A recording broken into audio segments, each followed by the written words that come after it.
अस्सलाम वालेकुम। उम्मीद है कि आप सब खैरियत से होंगे। आज हमारे पास लीनियर जब है उसके हम जो है ना ट्रैप्स ऑफ मैट्रिसेस कौन कौन सी हैं और वो क्या हैं वो हमने देखनी है। ठीक है, सबसे पहले हमारे पास रेक्टेंगुलर मैट्रिक्स। रेक्टेंगुलर मैट्रिक्स वो होती है जिसमें हमारे पास नंबर ऑफ रोज, ये हमारे पास रोज हैं और ये हमारे पास कॉलम्स हैं। ठीक है, जब नंबर ऑफ रोज हमारे पास कॉलम्स के इक्वल नहीं हो जाएंगे वो हमारे पास क्या हो जाएगी, रेक्टेंगुलर मैट्रिक्स।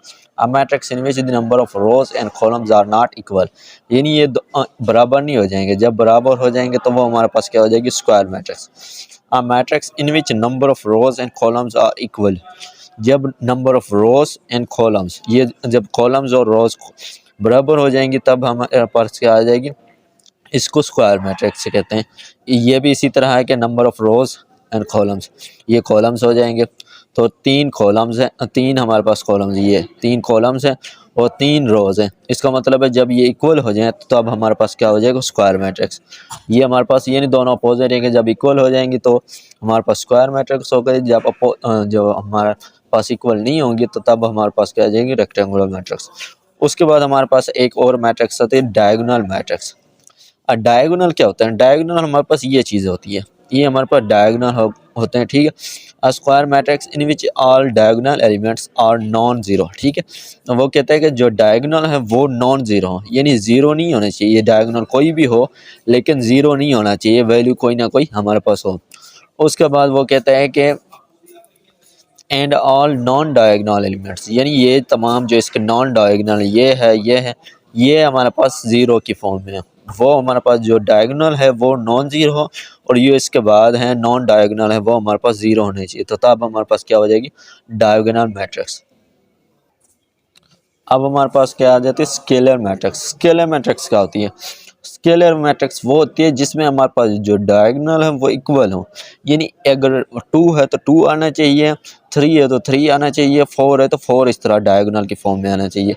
लेकिन वो कहता है कि but not equal to zero, यानी अगर जो है ना ये इधर वन वन आ जाए, वो कहता है कि एक नहीं होना चाहिए। जब एक एक आ जाएगा वो हमारे पास आइडेंटिटी मैट्रिक्स हो जाएगी। आइडेंटिटी मैट्रिक्स वो हम आइडेंटिटी मैट्रिक्स एक और टाइप है। ठीक है, वो नहीं, वो कहता है कि सिर्फ वन के इक्वल कोई भी हो वैल्यू, फाइव हो सिक्स हो, कोई भी वैल्यू आ जाए, वो अगर इक्वल हो जाए, सिक्स इधर है तो इधर भी सिक्स होना चाहिए, इधर भी सिक्स, तीनों जगह पे सिक्स होना चाहिए, तब हमारे पास क्या हो जाएगा, स्केलर मैट्रिक्स। उसके बाद आइडेंटिटी मैट्रिक्स, जो आइडेंटिटी मैट्रिक्स मैं बता रहा था, identity matrix square matrix whose each diagonal is unity, यानी ये हमारे पास है कि इसका एक एक जो है ना डायगोनल, तमाम के तमाम डायगोनल वो वन हो, बाकी तमाम जीरो होने चाहिए। ठीक हो जाएगा। और उसके बाद कहता है कि नल मैट्रिक्स क्या है, null matrix of any order whose each elements is zero, यानी उसका तमाम के तमाम elements, all the elements are zero, यानी कोई भी उसमें कोई ऐसी वैल्यू नहीं हो, वन टू कोई भी वैल्यू नहीं होगी। वो जो मैट्रिक्स के अंदर जितने भी वैल्यू एलिमेंट्स होंगे वो हमारे पास जीरो के इक्वल हो जाएंगे। अब हमारे पास अपर ट्राइंगुलर मैट्रिक्स और लोअर ट्राइंगुलर मैट्रिक्स वो क्या होती हैं। अब matrix in which is called an upper triangular matrix. एक मैट्रिक्स अपर ट्राइंगुलर मैट्रिक्स उस वक्त का है जी जब हमारे पास जो डायगोनल प्रिंसिपल है, ये हमारे पास डायगोनल प्रिंसिपल है, ये देखें ना, 2 1 7, ये हमारे पास डायगोनल मैट्रिक्स है। ठीक है, ये प्रिंसिपल है। उसके वो कहता है कि जब उसके बिलो जो है ना हमारे पास ये जीरो, तमाम की तमाम वैल्यू जीरो हो जाए, तो ये हमारे पास ये क्या हमारे पास एक ट्राइंगल होता है कि हमारे पास ट्राइंगल बन जाएगी, लेकिन ऊपर बनेगी।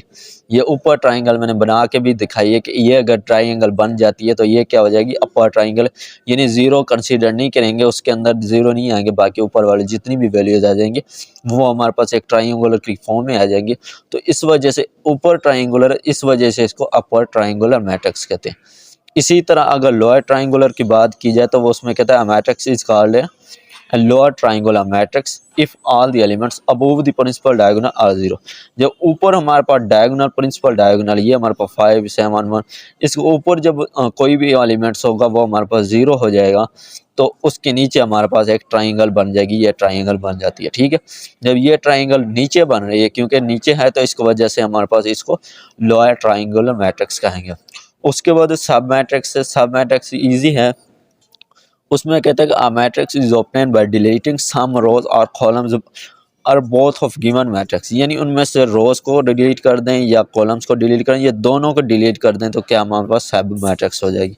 अब ये एग्जांपल के तौर पर देखते हैं कि ये हमारे पास 2 3 4 5 6 7 8 9 1 है। तो इसमें अगर हम इस रोज़ को, इस ये कॉलम है, इस रोज़ को अगर हम रिमूव कर दें, इस रोज़ को और कॉलम्स को रिमूव करें, बाकी ये बचेगा 2 3 8 9। तो ये हमारे पास क्या है 2 3, ये is called a matrix of A, यानी सब मैट्रिक्स किसकी हो जाएगी इसकी, यानी इसी में से हमने जो निकालनी है, जो हमने मैट्रिक्स बनानी है वो क्या हो जाएगी सब मैट्रिक्स। यानी कोई भी मैट्रिक्स है उसमें से जब एक मैट्रिक्स दूसरी बनाई जाए तो वो हमारे पास सब मैट्रिक्स हो जाएगी। इसमें से कुछ भी हो सकती है, तो इस तरह और भी हो सकती हैं। अगर जो है ना इसको 2 3 इसको अगर कर दें तो 6 7 9 1 इस तरह, ये हमारे पास 6 7 9 1 की अगर मैट्रिक्स बना दें तब वो भी हमारे पास सब मैट्रिक्स किसकी कहलाएगी, ए की।